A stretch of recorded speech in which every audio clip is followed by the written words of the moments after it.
Good morning, everyone, and welcome to this, or good afternoon. Welcome to this special Antisense Therapeutics webinar, where we'll take a deep dive into the company's ASX announcement, which was released this morning. Before we start today, it's actually World Duchenne Awareness Day. Now, sadly, 1 in 5,000 newborn boys in the world is affected by this rare and fatal disease, which is Duchenne's Muscular Dystrophy, or DMD. Now, if you don't know the company, Antisense Therapeutics is an Australian ASX-listed biotech company, ASX code ANP, market cap around 67 million. The company is developing and commercialising antisense pharmaceuticals for large unmet markets in rare diseases. For Antisense, it is Duchenne Muscular Dystrophy. That's their main focus. It's some very important work that they do. We have with us today the company chair, Dr. Charmaine Gittleson, and Managing Director and CEO, Mark Diamond, both of which will discuss today's announcement in depth. We've got a short presentation followed by some Q&A. So if you'd like to ask some questions, type them in the box provided. Mark, I believe you're first to start this morning. Over to you. Thanks very much, Tim. It's a pleasure to be talking to our shareholders today and obviously others that are interested in the Antisense story. It is, though, very gratifying to be able to confirm our return to the clinic with our drug ATL1102 for Duchenne muscular dystrophy, as you highlighted, Tim. And for this to be timed with the World Duchenne Awareness Day, which is an event established to recognise the more than 250,000 boys around the world who are dealing with this devastating disorder, and where there is no cure and a desperate need for effective treatments. We're also proud, Tim, to be a sponsor of the Jet Foundation, a patient advocacy group in the US, who have this annual event, which brings together families, Duchenne experts, and industry players to debate and to celebrate also advances made in Duchenne research, but also to acknowledge the challenges that are still to come. In our announcement today, Tim, as you highlighted, we did detail our plans for a return to the clinic. It's not the intention to necessarily dissect the whole announcement. We hope that we've provided a lot of appropriate detail around those specific plans, but Charmaine will take the opportunity on this call to go through our revised clinical plans, and as you suggested, Tim, we're here to field any questions that shareholders may have around those plans. What I would point out, though, Tim, is that we had previously advised back in July that it was the intent of the company to evaluate its clinical plans for 1102, given the challenging market conditions that existed at the time and is still present today. The focus was going to be for the company to look to deploy its existing cash reserves in the most cost-effective manner, but also to reduce the upfront capital requirements and to extend its cash runway. So today's news, we believe, delivers on that commitment, but also, possibly more importantly, again, brings forward the reporting of unblinded and statistically analysed data a lot earlier than what was previously planned. And so, Tim, if I get you to go to the third slide, I'll just be a little bit more specific around that. So this slide does detail our previous plans around the conduct of a phase 2b/3 study. In that program, you'll note that there was a proposed futility analysis, Tim. It's highlighted there, where the first approximately 16 patients from each of the planned dosing arms, 3 dosing arms, had completed 6 months of dosing. And at that time point, there was going to be an independent review of what we call the blinded data. So this is data that was not made available for those other than a DMD to review and to determine the status of the data. So it was a blinded review anticipated by the DSMB to evaluate the data, to make a go, no-go decision around the continuation of the study. So that's what we would have been reporting after 6 months of treatment of patients who were participating in the phase 2b/3 study. The other important contemplation around the previous design, Tim, was that we were looking at running the study, dosing patients for 12 months. And at the end of 12-month dosing would have been the primary efficacy endpoint, as noted here in the slide. There was also an obligation on the company, following discussions with the European regulatory authorities, to continue patients in the study for a further 18 months in an open label extension phase. So the way the study was previously contemplated, we had a much longer time frame to perceive of, or the receipt of unblinded data, which would have been at the end of 12 months of dosing, but also a requirement to run in parallel with the randomized control part of the study, a very long and extensive open label phase, which was going to be a major driver of the significant costs around the study. We had employed, as part of the planning, Tim, at the end of futility analysis, there is a number, we had made available a number of unlisted options, 80 million of those, with a accelerated trigger point at the 20th, 1 month after the reporting of the futility analysis, which we would have been looking to fund the ongoing nature of the study, which would have been funding the blinded phase, but also having to contribute to the financing of the open label phase. So we reported on this previously. The financial commitment for that phase 2b study from where we were at the time when we raised capital in November, we highlighted that we needed approximately 14 million to get us through to the futility analysis. If the options were fully exercised, that would have brought in 36 million and would have run both the unblinded study, the blinded phase of the study and the open label phase of the study through to trial results following completion of the 12 months of dosing. So that's 14 plus 36 million commitment to get to trial results under the previous trial design. As highlighted in today's announcement, we're now looking at conducting that blinded assessment, unblinded assessment at 6 months. So we're bringing forward substantially the reporting of definitive data much earlier than was previously anticipated. We're also significantly reducing the financial impost around the conduct of this clinical trial. As pointed out in the announcement, we believe that we've got cash to be able to run the study and the company through the fourth quarter, and then only a small additional requirement to run the study through to the reporting of trial results. And so I think that's a key point to draw out of the announcement today.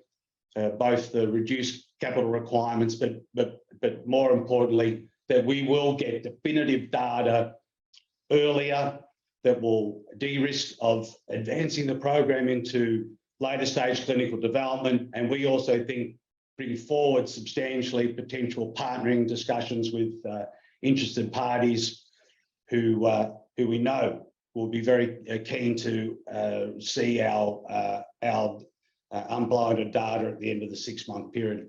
So I might hold there and hand over to Charmaine to talk more specifically about the plans for the phase 2b, Tim, and then you come back for Q&A. Thanks, Mark.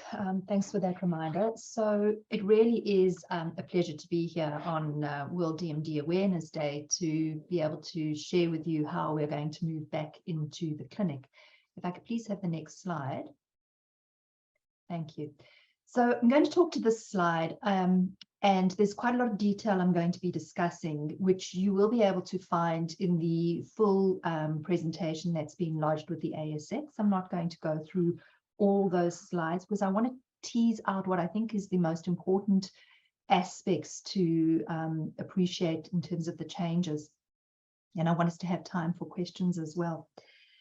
So essentially what we've done is taken a look at the phase 3 program and seen whether we can use the concepts that we had there to design a phase 2b study that will importantly give us data sooner than later. So, you know, while this does allow us to get back into the clinic within the financial constraints that you're aware of, importantly, it allows us to also align ourselves with clinical development science, which really is to try and find out as quickly as possible if your drug is safe or has efficacy.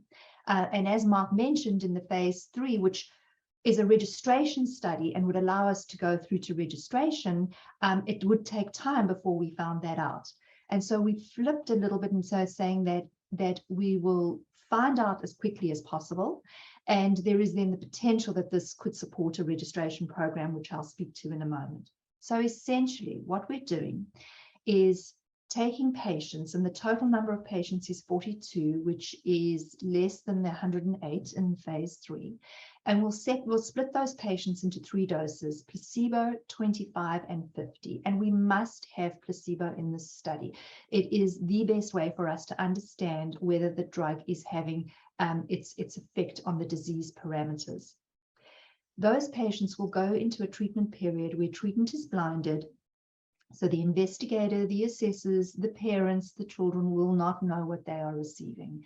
They will receive a subcutaneous injection once a week, and it's over a 24-week period. After they have received actually 25 doses, the database will be frozen. We will unblind the data once all 42 of those children have achieved that time point. And the data will be unblinded and will be analyzed according to a statistical analysis plan. We have set a high standard in terms of the power, and I'll look at it later and tell you in the answer session exactly what the power is, because I don't want to misquote. But we have set a very robust power calculation, and we have based the difference that we are looking to see in the primary efficacy endpoint, which is pool 2. It's the same endpoint that is required for registration. To see a difference that is clinically meaningful between these doses and placebo. All children will carry on into the open label treatment period, so they will not interrupt their treatment while we are doing the analysis or waiting for the boys to reach their 6-month time point. So they will carry on, but what will happen is that boys that are on placebo, if they were on placebo for the 25 or placebo for the 50, they will move on to an active treatment equivalent to the placebo group that they were in. And we'll continue that for a further 6 months. Why do that? Well, there's a lot that can be achieved in understanding what happens during this open label treatment period. For a start, we get to see what happens if treatment is delayed. What happens when you don't treat boys and you bring them on later at a later stage in their own disease? We can check that against for each boy against where they were at baseline. And this is incredibly important when you're speaking to regulators, particularly if you're looking for an accelerated approval. You want to show them what the detrimental effect is of not getting these boys onto treatment. It also is going to show us durability of response, which is something that is really important, that parents want to know, as do clinicians, and of course the regulators want to know that you're going to have a durable response. So it will give us that data. And it's also going to give us important safety data. All of that together will provide us with a very rich data set, because what we'll do at the end of dosing is we will freeze the database again, and we will have a look at what happens to these boys between week 25 and week 49.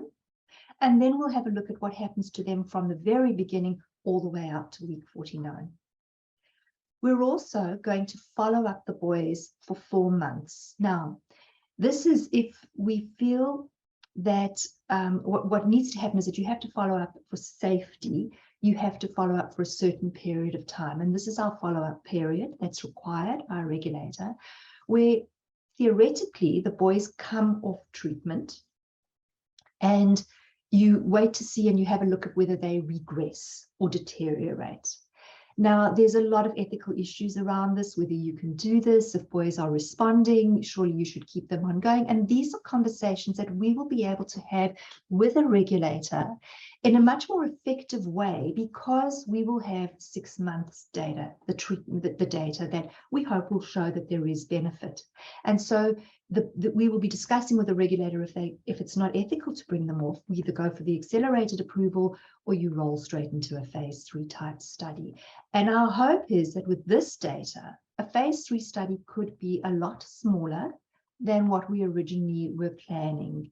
Now, I can't guarantee you that it will be, but one hopes that if the boys have responded, there's no placebo arm in the phase 3. That is unethical. We also would have already shown some treatment effect, and so we can more confidently power a phase 3 study, and we hope that we would be able to have a smaller study. Again, none of that is set in stone. All of those things would be negotiated with a regulator after we have the 6-month database freeze where we unblind treatment. So this study allows us to design a phase 3, or if it's an accelerated approval granted and one has to do a post-approval study, this allows us to then design that far more efficiently and effectively. So we do believe that this is value add for the patients, for the organization, and for our shareholders. As I said, it follows a very scientific path where we are able to clarify and define a dose for phase 3. We are going to be able to understand the length of time it takes before one sees improvement or differentiation between placebo and active treatment. We'll be able to see durability of response. We'll be able to see what happens if you have delayed onset of treatment. And of course, we obtain the safety. Now, this is a standalone protocol. We are not amending the phase 3 protocol. That protocol has a lot of value because it is part of an approved pediatric investigational plan, which takes over a year to negotiate with a regulator. So we now don't have to do that. Amending that study in terms of phase 3B study, if we remove placebo or decrease size, that's small change to do at a later stage. But that program and the PIP is of extreme value because, as I said, it reduces negotiation time later. This is a separate protocol and will be submitted as such to national authorities as a phase 2B study, and it will go through national authorities, so country by country. That's a lot quicker and easier to negotiate with them, and then the ethics committees. And then when we come to phase 3, we pick up the rest. And as you know, we have already put in an application to a national authority, Germany, under the PIP, and that is still running its course. Feedback will be very valuable from that, probably for this study, but more so for when we want to go to phase 3. So I think that you will appreciate that this is simpler for us to be able to execute. We will be going to sites that are very interested in the study. It's a real balance to find an investigator that is passionate about these patients and wants to do the study, because you know that they will put a lot of effort into the recruitment, to find sites that are in countries where there is an awareness of DMD and there are patient advocates and parents that want their boys in a study like this, and sites where you have a good number of patients so that you can be efficient in your costs of setting up a site. And so we really do feel that we are very close to being able to announce what those countries and sites will be. We're going through some of the negotiation with them. We've mentioned that Australia will be involved. There's been good support from our Australian investigators. We're very keen to be able to continue working in Australia, and that's the cynics are there that say, oh, for the R&D credit. Yes, that's important to a biotech company, but it's also because our Australian DMD patients were integral to being able to set this up and show that there is benefit of this drug, and we want to be able to come back to those families and that community and be able to offer this again. So there's a lot of information there that I just threw out. As I said, this is in the full deck that you'll be able to go through more carefully at your leisure. So with that, I actually want to stop talking and invite questions. Thank you. Thank you, Charmaine. There is quite a few questions I'm just putting together now. Let me start with, and they're questions for both of you, and I'll let you decide who's going to answer them. So what's the current thinking on Australia versus overseas split? I think you might have just touched on this for the phase 2B. Yeah, so we will have Australian sites and overseas sites. So there'll be more sites overseas than there are in Australia, just simply because we're one country versus the other. But with these trials, we have what is known as competitive recruitment. So I'm not sure if the individual's question is the number of sites, Australia versus overseas, or the number of patients. Trials run with competitive recruitment. So sites access their patients and determine whether they're eligible and then put them on. And it's kind of a first come, first serve basis. And you do want some balance, particularly when you're working with the FDA. Now, this is not going to be run under the FDA, so we don't have to worry to show that we've got enough American patients. And we do believe, that's another thing that one looks at, to show that the kind of treatment that is given around the world is very similar. So it doesn't matter where really the patients are coming from. So there'll be Australian sites and then there'll be overseas sites. As I said, just because of the number of countries, there will be more sites overseas, and I can't tell you exactly how many patients will come from each country at this stage. And cash requirements aside, was the decision to pivot into a smaller trial with placebo-controlled readout based on industry and potential partner feedback? So that's a really good question. I think that the thing that really drove our thinking in terms of doing this is because myself and my other board members and Mark, we really wanted a study that was able to give us a definitive answer, and a definitive answer sooner. So we went back to basic clinical development principles, and this would be the next step in a development program if you're not going straight to a registration step. So that's the major driver.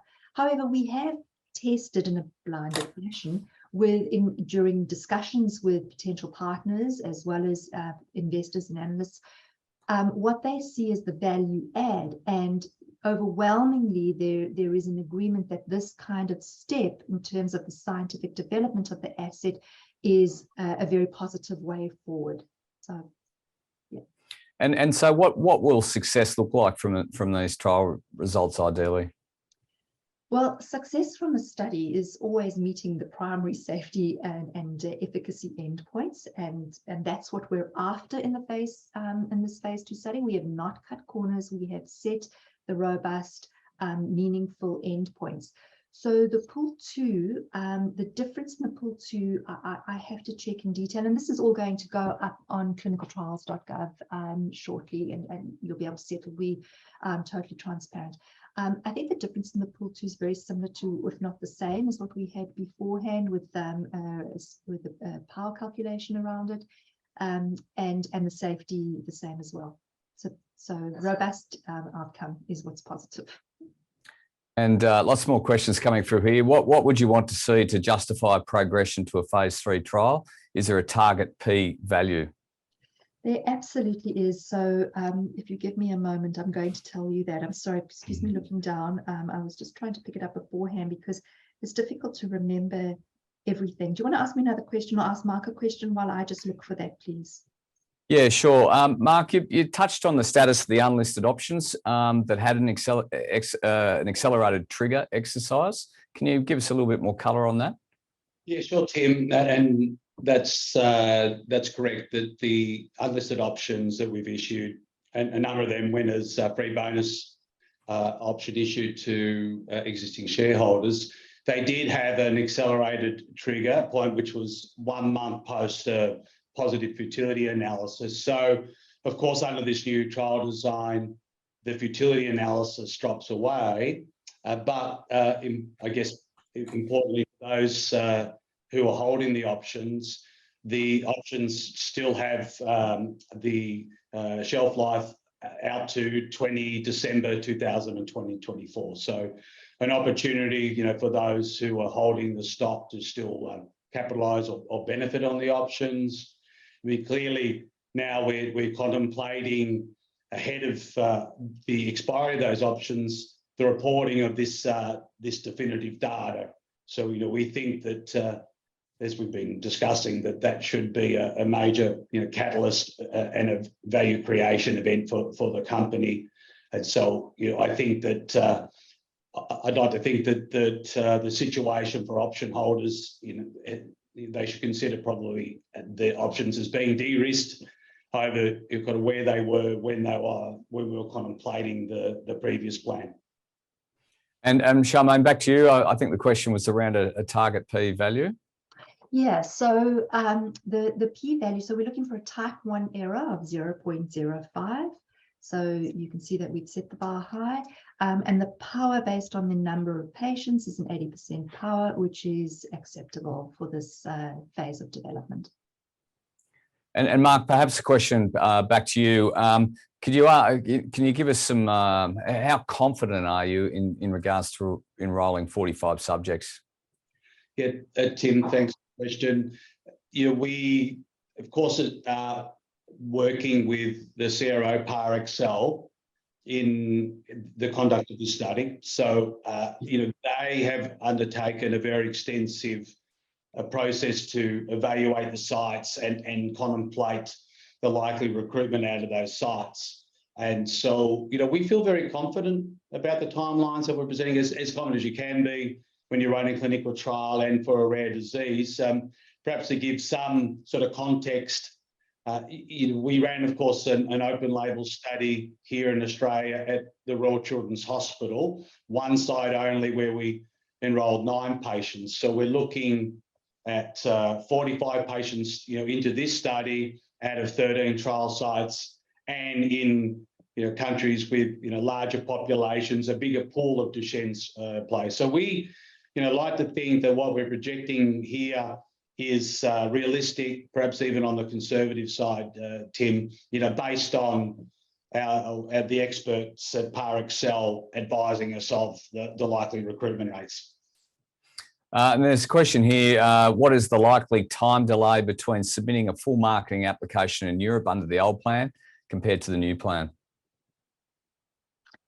I'm not sure that is something we can answer with clarity, or accurately at this stage. And I'm not trying to hide anything whatsoever. The issue there is, because we don't know whether we will have to run a phase 3 or what size a phase 3 will be, I can't answer that question. But obviously, if we have to run a phase 3, it will be later than what we have with this one coming in. So this study is, going to probably take us a year to do, but or just over a year to get the results. But it's running in parallel with what we had been planning to do already. So we need to work through a lot of that and understand and try and project. But it will just be projections. But apologies that I can't give you, or Mark can't give you an accurate answer on that. But I think what we're trying to do is that, we really wanted to come out and share this with you, because it's a decision that's been made, and it's important to share it. But the how it fits into the bigger picture is still something that is being worked through. And I know there are a lot of questions around that. We're aiming that when we come to the AGM, which is in 2 months' time, that many of these things that we've already started working through, we will have the tight answer to share with you. Well, we've got a couple more questions here. We might as well continue.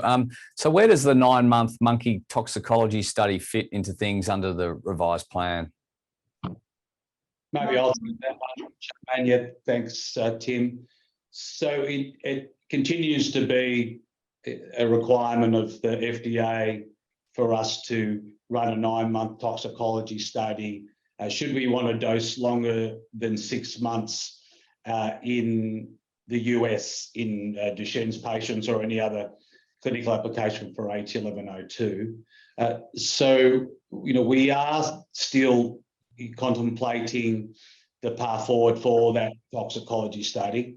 As Charmaine highlighted, presently we're not anticipating sites in the US, though that could change down the track.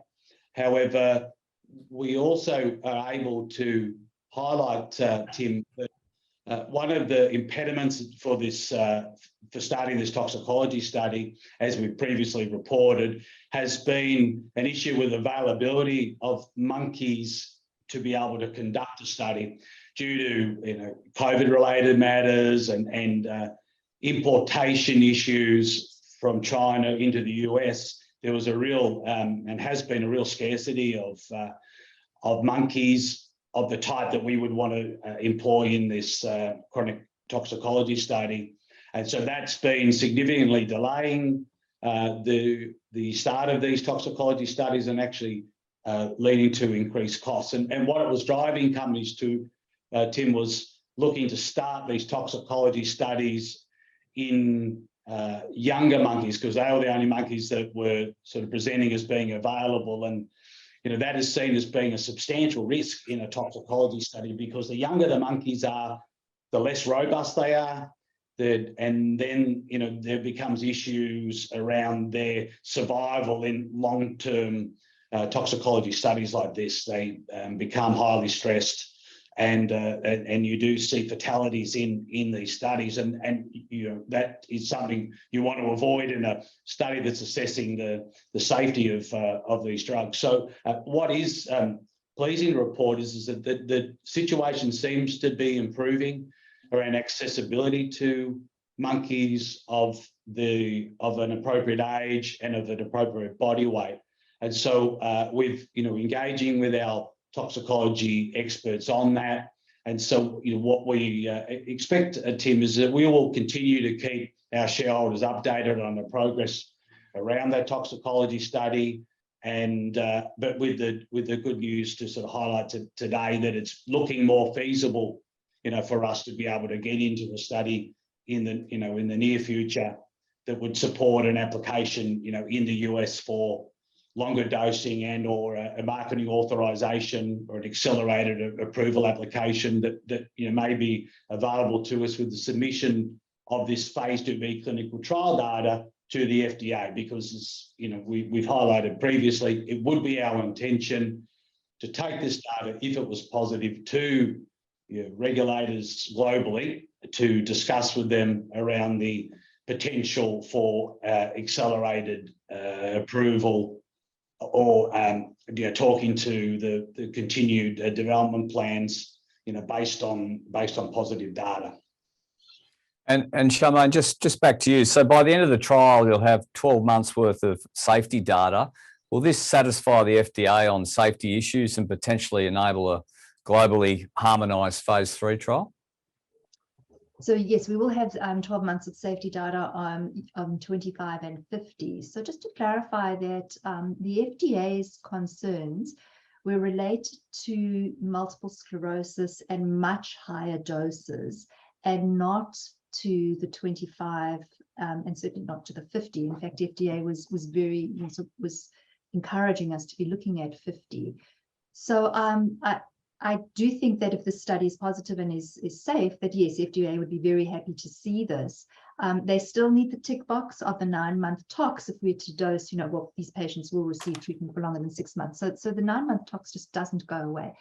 So their safety issues are not so much around the doses, the clinical doses that we're using. So I would hope that they would find this useful to them. And yes, the person that asked the question, yes, this does open up the potential for a globalized or harmonized global phase 3 study if it's required.